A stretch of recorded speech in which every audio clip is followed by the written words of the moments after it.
गुरुजी अपने शिष्यों को कथा वाचन कैसे करें ये सिखाते थे। कैसे जो है कथा को बोला जाए कि सुनने वालों को बहुत अच्छा लगे, श्रवण में बहुत अच्छा लगे। और दोनों शिष्य उनसे सीखते थे और गांव गांव जाकर जो है कथा सुनाते थे। फिर दूसरे गांव में जाते थे तो जो दूसरा शिष्य था उसे ये लगता कि मेरी वाली कथा की डिमांड बहुत कम है, मुझसे सुनने के लिए लोग कम लालायत हैं। पहले वाले शिष्य से बड़ा जो है सुनने के लिए उत्साहित रहते हैं, बहुत जो है आनंद आता है लोगों को, हमेशा इसी के बारे में कहते हैं कि यह सुनाए तो मजा आ जाए।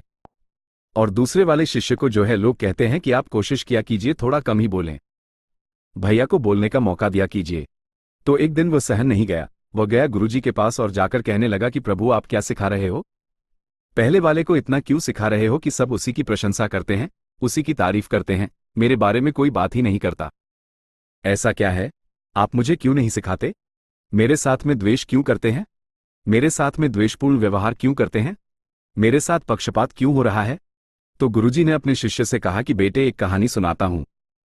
एक बार एक व्यक्ति जो है रेगिस्तान के रास्ते से जा रहा था, बड़ी जोर चला जा रहा था, बड़ी जोर की उसे प्यास लगी हुई थी।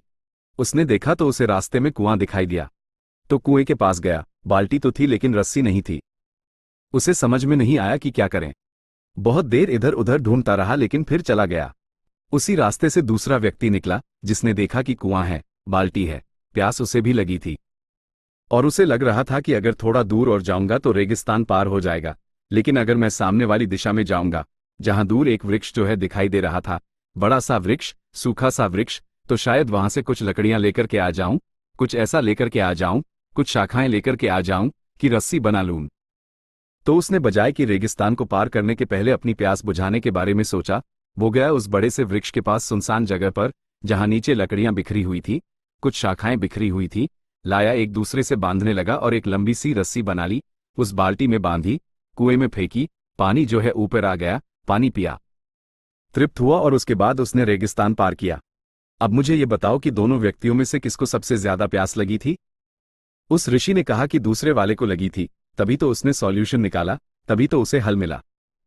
गुरुजी ने कहा बस इतनी सी बात, जो तुम्हारा साथी सहपाठी है वो बहुत मन से सुनता है और बहुत मन से जाकर के कथा सुनाता है, इसलिए सब उससे कथा सुनना चाहते हैं। तुम जब सीखने के लिए मेरे साथ बैठते हो तो तुम्हारा मन मेरे पास नहीं होता, वो तो पता नहीं कहाँ दौड़ भाग कर रहा होता है, तो ना तो मन से सुनते हो ना तो मन से सुनाते हो, तुम्हारे अंदर वो संकल्प भी नहीं है कुछ कर दिखाने का, इसलिए लोग तुमसे दूर भागते हैं, तुमसे सुनना नहीं चाहते। और छोटी सी कहानी है, सक्सेस क्यों नहीं मिल रही है, ये कहानी हमें सिखाती है क्या हम सच में सक्सेस के लिए प्यासे हैं, क्या हम ढूंढ करके कहीं से भी वो लकड़ी ला सकते हैं, वो शाखाएं ला सकते हैं जिनसे हम एक रस्सी बना लें और उस बाल्टी को अंदर कुएं में डालें जहां पानी है, लेकिन लाने के लिए हमारे पास रस्सी नहीं है। ये कहानी वाकई में एकाग्रता, फोकस और सीखने की तड़प के महत्व को बहुत खूबसूरती से दर्शाती है।